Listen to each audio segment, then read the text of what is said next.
numbers, having client skills, being creative, hardworking, and having structure. Okay, those are the very obvious ones, but what are the non-obvious skills that you need to master in order to be a good consultant? Let's take a look at that.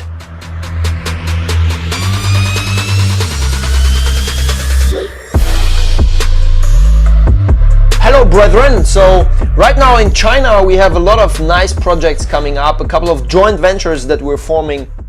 As you know, I'm working in venture capital, startup acceleration with a Chinese fund and a Chinese innovation. Very exciting stuff. I hope to be able to record some videos on that, and I'm also still searching for like an assistant or something, you know, so that maybe I can do some Gary Vee style vlogs in Shanghai or something like that. But you know, I'm really looking forward to what's happening in Shanghai. It's pretty exciting, and should be like I have a couple of irons in the fire, and most of them should be geschmiedet. How do you say that in English, man? It's like some of those irons should be done the way they are supposed to be in around 6 to 12 months. Now, I don't want to bother you with any China venture capital stuff. Let's get back to strategy consulting. So that's what we want to talk about today. And what are some must-have skills to be a good management consultant or to become a management consultant that are maybe a little bit non-obvious, okay? Hierarchical thinking. Let me explain. It's important that you're able to know and think about what's your position in the dominance hierarchy in any given situation. Now, it might be, for example, a couple of times that you're sitting in the meeting room, you're sitting there with a client, you're sitting there with a senior partner, and you're sitting there with your like a superior, a senior consultant, let's say, and an intern, okay? And now they are talking about some issue, you know, about opening a manufacturing facility in location A or in location B. Right now they're having the discussion about location A, okay? And the senior partner says, yeah, blah, blah, blah. I think location A is the way to go, blah, blah, blah. And you have identified a couple of things that you don't like about location A, okay? Doesn't mean that location B is better or something, but there were some things you stumbled upon and somehow you haven't been able to tell the partner, and you don't know whether the senior consultant that you talked to, whether he told the senior partner, and so you have no idea what's going on, but this guy, he's going on and talking about how great location A is, and you have those doubts in your mind. Now, if you are coming from a background where you have been taught to always speak up and always criticize, even senior people, blah, blah, blah, then you might be in the client situation like, hey, you know, I read about location A and it sucks because it's like, you know, something like that, you know. This might actually be a mistake. Not saying it's always a mistake. It takes some experience and being in situations like that to be able to judge, but I would say in consulting, probably in 60-70% of cases like that, you wouldn't speak up because, first of all, either your senior partner, this guy or girl, has a reason why he's saying that, you know, so he's aware of the negatives, he doesn't want to show them, and he's arguing for option A because of reason X, and he doesn't want you to intervene, obviously. Or he's not aware of those negatives that you are going to bring up. You speaking up and damaging his reputation and the fact that he doesn't know that is going to cause greater harm than him just finishing those good things he wants to say about option A and then moving on, you know, and then you can still talk to him later afterwards. So that's what I would suggest in situations like that. Just speak to the respective person afterwards. You don't want to disturb whatever's happening during that client-consultant conversation. Now that's just one example, but what I want to say is kind of know your place in the hierarchy and act accordingly. Doesn't mean that all the time you're not allowed to say anything. Not at all, you know, but know when it's allowed to speak up, know when not, you know, and take into consideration where you are in the dominance hierarchy, or as Jordan Peterson would say, the competence hierarchy, which is in fact a nicer word to say it. Secondly, being able to change altitude quickly. What do I mean by that?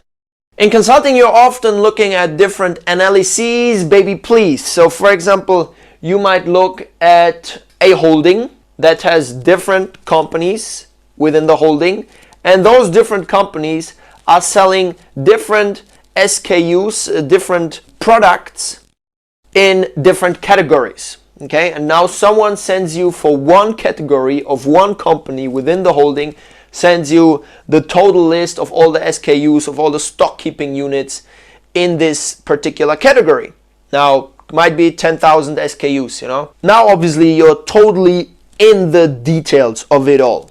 And now someone tells you to do an ABC analysis, baby, please, to show the shares of different products that are within this product portfolio, etc., etc.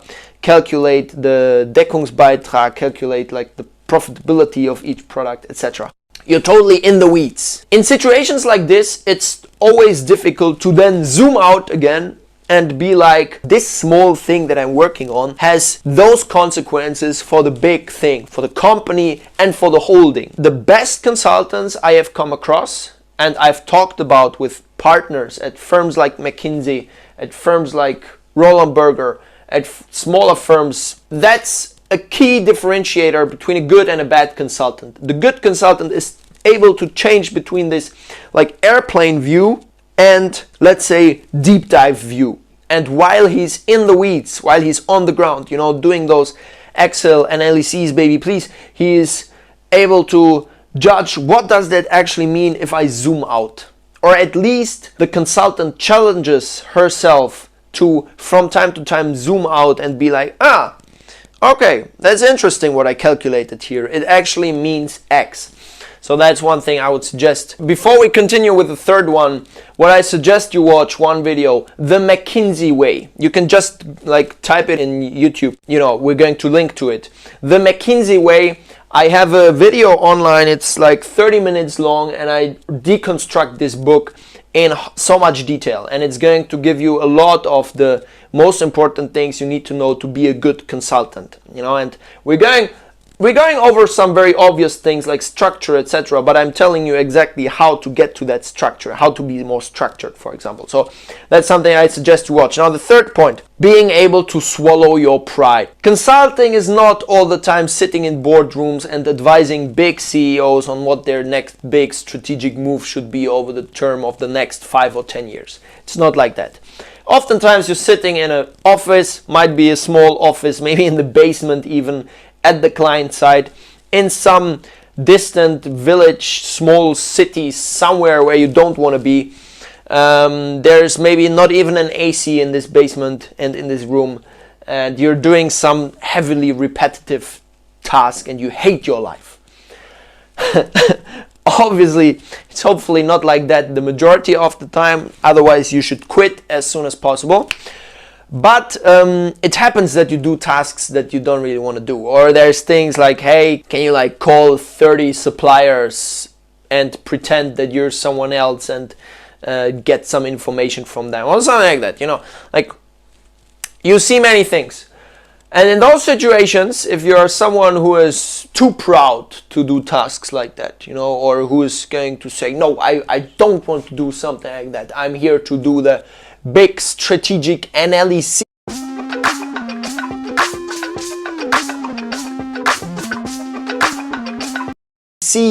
then you're at the wrong profession, you know. So as a consultant, you sometimes have to say, okay, screw it, let's just do it. It will suck, like for 2 hours I will do the same repetitive task in Excel, or I will do the same repetitive task on PowerPoint for the next 3 hours, and it's already 9 p.m.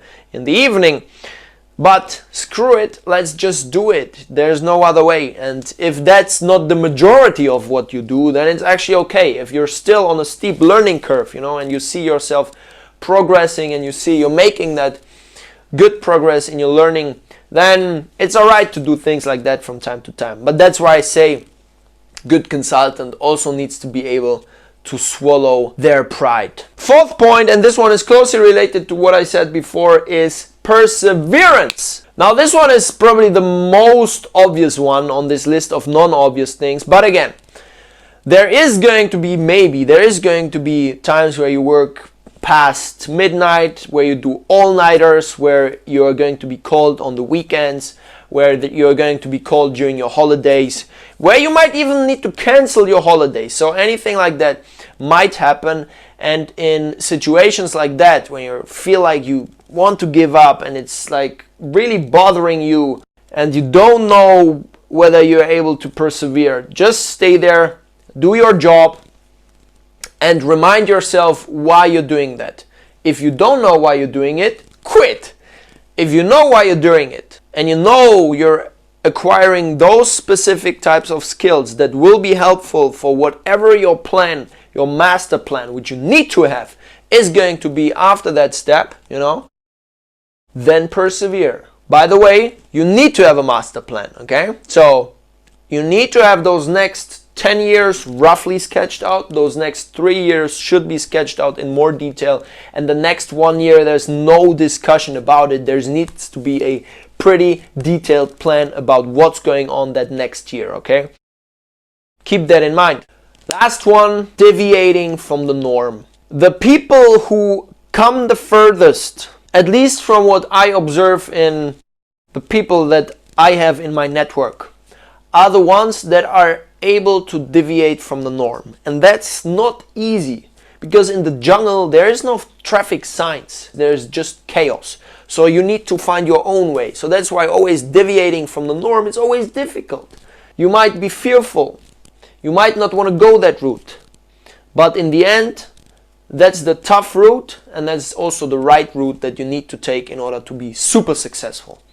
If you want to be average successful, no problem, man. Go on the path that already a couple of million other people have walked on. But if you want to be super successful, go through the jungle, and face those fears. Being different and deviating from the norm is something that can also in consulting benefit you. For example, if you find creative ways to look at problems, if you're able to do that, what consultants call out-of-the-box thinking, if you're able to get in touch with clients through different channels that haven't been considered before, that's great. People are going to value for that.